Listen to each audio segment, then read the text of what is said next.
We're in the middle of Galaxy S9 hype season right now, and that's all well and good. Both the S9 and S9 Plus look pretty great so far. But I think we'll have a few more months to wait for what will be the most interesting Samsung phone of 2018, the Galaxy Note 9. See, the long-running Note line could experience something of an existential crisis this year, as Samsung once again tries to figure out what makes a Note worth the money in a world that also contains a Plus model Galaxy S. We did this same dance back in 2017, and the answer was, well, the Note gives you an S Pen, some subtle spec upgrades, and a second camera, and not a whole lot else. Samsung could do the same in 2018, and it would probably be fine in the short term, add a couple extra gigs of RAM, maybe 3 cameras instead of 2.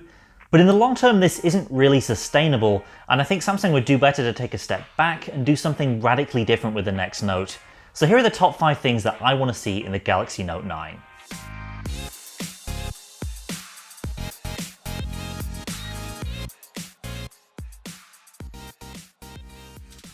This one seems obvious. We all want better battery life, and a larger capacity is always better. In the old days, this used to be one of the main attractions of a big phone like the Note. A bigger screen means a bigger footprint, which means there's more space inside for a larger battery. But a few different factors have conspired to rob the Note 8 of this advantage.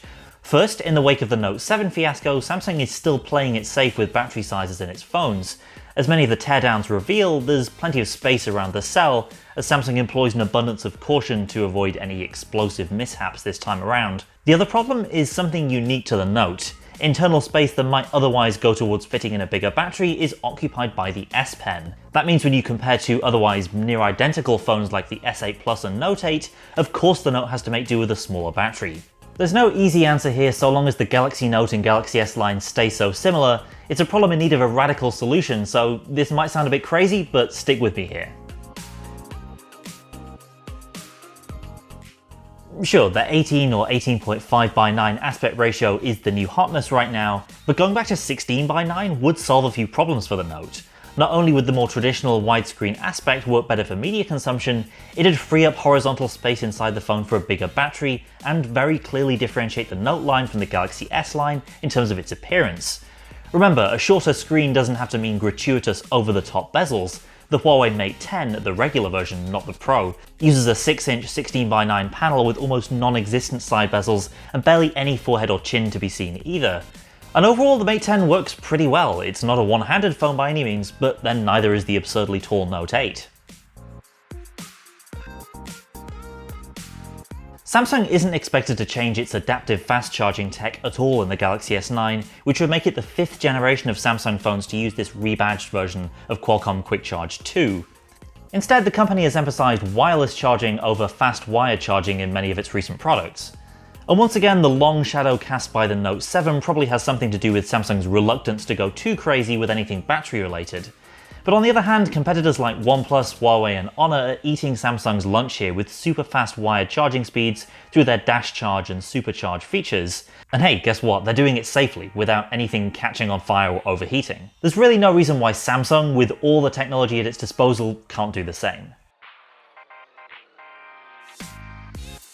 In-display fingerprint technology is finally here. We saw this showcased by Synaptics and Vivo at CES 2018, and it seems likely that many more manufacturers will use this technology this year. However, just because the technology is shipping doesn't mean the yields are high enough for a phone that will sell in the tens of millions of units.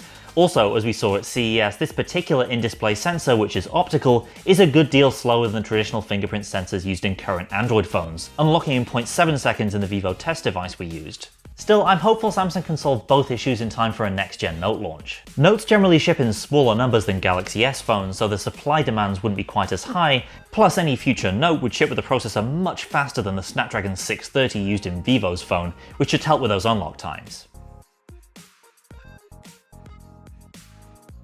Every year it's the same story. A shiny new Note arrives with a crusty old version of Android, and in 2018 there's really no excuse for this trend to continue.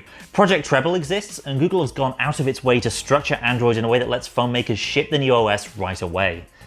Besides which, we know that top-tier manufacturers like Samsung get code well ahead of the public release. Last year I visited Huawei's HQ in China, and the company's software lead told me it had already been working with Google on Android P for 3 months at that point, and that was in September 2017. So companies making multi-million selling Android phones have no excuse for shipping on old software anymore.